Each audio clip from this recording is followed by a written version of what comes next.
বলিউডে কোন cinema hit হবে আর কোনটা ফ্লপ তা আগে থেকে অনুমান করা বেশ মুশকিল। অনেক সময় নামি দামি তারকা না থাকলেও সিনেমা সুপারহিট, আবার শাহরুখ, সালমান কিংবা রণবীর কাপুরের মতো তারকা থাকলেও সিনেমা মুখ থুবড়ে পড়েছে। কখনো নামমাত্র বাজেটের সিনেমা বক্স অফিস কাঁপিয়ে দিয়েছে, আবার বিশাল বাজেটের ছবি দর্শককে টানতেই পারেনি। ঠিক এমনই অঘটন ঘটেছে 2023 সালে মুক্তি পাওয়া একটি বলিউড ছবির ক্ষেত্রে। ছবির নাম দ্য লেডি কিলার। ভারতীয় সংবাদ মাধ্যম হিন্দুস্তান টাইমস জানিয়েছে, বলিউডের ইতিহাসে সবচেয়ে বড় ফ্লপ ছবির একটি দ্য লেডি কিলার। এতে নায়ক ছিলেন এক প্রযোজকের ছেলে, তিনিও যথেষ্ট পরিচিত, কিন্তু দুর্বল গল্পের জন্য দর্শকের মাঝে সাড়া ফেলেনি ছবিটি।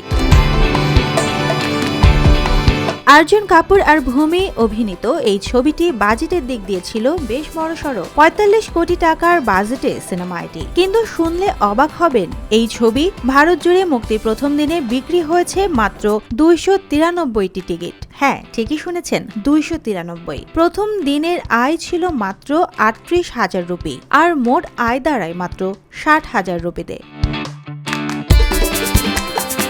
এই ছবি এতটাই ফ্লপ হয়েছিল যে অনেক হলে দর্শক না থাকায় বাতিল করতে হয়েছিল শো। কিন্তু কেন এমন হলো, এই প্রশ্ন নিশ্চয়ই মনে জাগছে। ছবির গল্প ছিল দুর্বল, স্ক্রিন প্লে ছিল ধীরগতিতে, আর প্রমোশনও প্রায় ছিল না বললেই চলে। পরিচালক অজয় বেহেলের এই ছবির গল্প যৌথভাবে লিখেছেন পাবন সানি ও ময়ঙ্ক তিওয়ারি। এমনকি অর্জুন কাপুর নিজেও ছবির প্রচারণায় খুব একটা সক্রিয় ছিলেন না।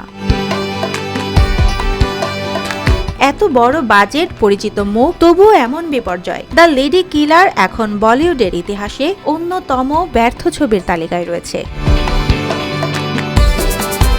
সুবর্ণা মেহজাবিন, দেশকাল নিউজ।